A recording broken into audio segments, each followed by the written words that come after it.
Joining us today, we welcome now Dr. Catherine Sledge with O.S.P.R.E.Y. That stands for, it's an acronym, Old School Parents Raising Engaged Youth. Dr. Sledge, thanks for joining us today. Thank you so much for having me.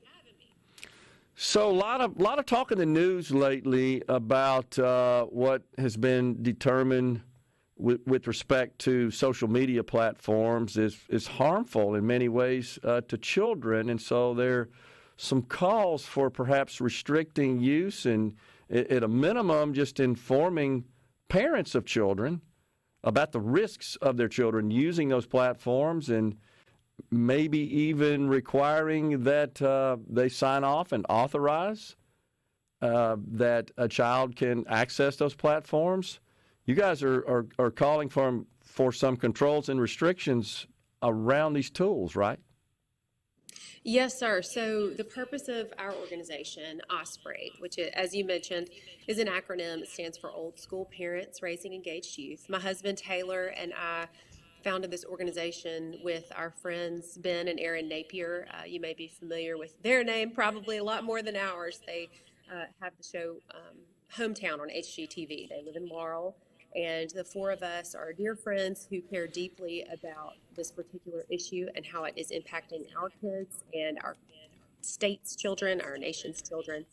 And so O.S.P.R.E.Y helps to connect families who are like-minded about this particular issue to help our kids have social lives without social media because of all of the negatives that come along with social media use in children and adolescents. Phones and social media, we don't believe they are terrible. We don't believe they're evil. We think that they're a tool that can be used by adults who have fully developed frontal lobes and the ability to emotionally regulate themselves and regulate in all kinds of ways much better than an adolescent or a child can do. And so we've got to create social constructs and boundaries around the usage of these things for our kids, and I personally also believe legislative boundaries and constructs as well.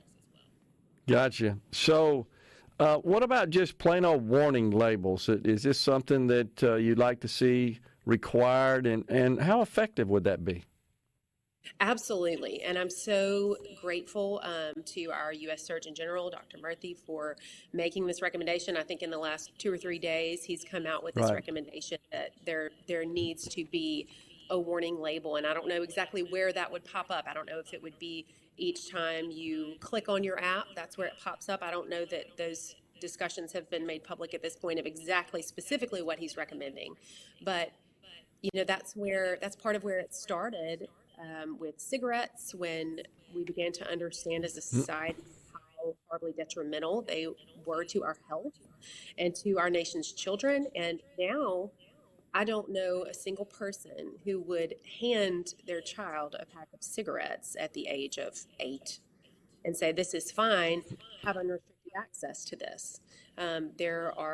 Societally, we have come to a place where we say this is, as an adult, you can make a decision about this, but we're not going to hand a child that. And social media is not far from that. Now, there are benefits to social media. You can use it as a business tool, as a connection tool, and all of those things at an appropriate age, but not when they're kids. And so, yes, I think a warning label is a great start. It's a great way to say, hey, we all agree as a medical community and in the leadership of our country that we have got to be careful about this. Yeah, so I just wonder, though, how effective that would be. If is this displaying for the child user, or does that concern them? Would that cause them to say, okay, I'm not going to log in and use the tool? Or is this really more information for that would be of value for the parents? Or perhaps it's just calling attention to the fact that I think the scientific community, the medical community, the psychological community, I don't know who else, I guess, has been involved in the research, has determined that there are detrimental impacts of constant use and just prolific use of social media for children. Yes, and in particular. To your point, I doubt that most kids would see the warning label and then say, well, I guess I won't log on. But yes, it is an indicator of social, medical governmental consensus. And I Yeah, think it's an important part. It's an important just piece of, awareness. yeah. Yeah, because to your cigarette example, I mean, it wasn't really widely understood at that point before we started putting warning labels until there was a lot of research that said, yeah, this is really bad for you.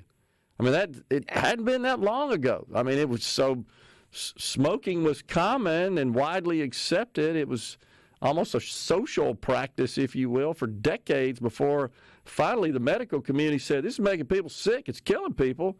And so that's when I guess we started raising awareness of that risk, and that feels like that's what would happen here, is that at a minimum we're getting people like us to talk about this so parents maybe could be more informed and make the correct decision.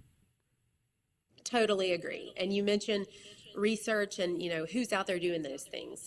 Yeah. I would recommend to anyone listening, there is a social psychologist. He is probably the most prominent and he's the leading social psychologist in this area of research. His name is Jonathan Haidt, Haidt.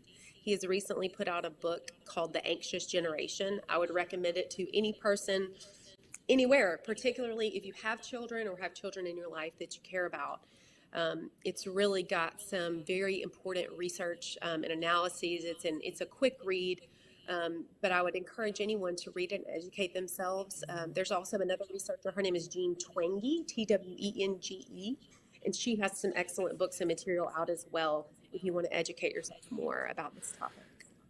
Have you seen the news recently, just a couple of days ago, Los Angeles School District, second largest in the country, now bans students from using cell phones during the school day. There's still some details to work out on how that will be restricted, whether or not they could bring them to school, place them in their locker, or even just have them on the school property whatsoever. It looks like the district's going to sort that through. And now the governor of California is calling for similar restrictions to be implemented statewide. Do you think that's something that's a good idea? And should we do that, for example, here in the state of Mississippi? Absolutely. I could not agree more, and I commend California for their step in that direction. There's been similar legislation and addressing of that issue in multiple states. I know Florida did last year. There have also been some pieces of legislation introduced in other states, Indiana, Colorado. I'm sure there are others. And I would absolutely love to see Mississippi lead the way in this. Many times Mississippi, and I love my home state. I want to do everything I can to elevate her and lift her up and bring her to the forefront because we are an amazing place to live and raise a family.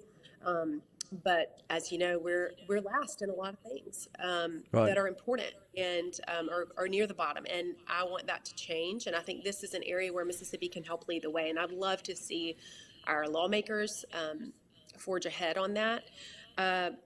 For any of you listening who don't know, children and adolescents who spend multiple hours a day on social media, which the statistics are that most teenagers spend at least 5 hours a day only on social media, not just smartphone in general. The smartphone usage in general is much larger, but just social media, which is TikTok, Instagram, Facebook, all of these different platforms add into that. But they are far more likely to have anxiety, depression, suicidal thoughts or actions, all of those things that would be terrible to deal with as an adolescent, as a parent of an adolescent or young person. And so there is little to no evidence that there is anything positive that comes from that kind of social media use in kids. And if we remove the ability for them to have that access during the school day, they are going to do better in school. They are going to make more significant social connections. They're going to learn how to interact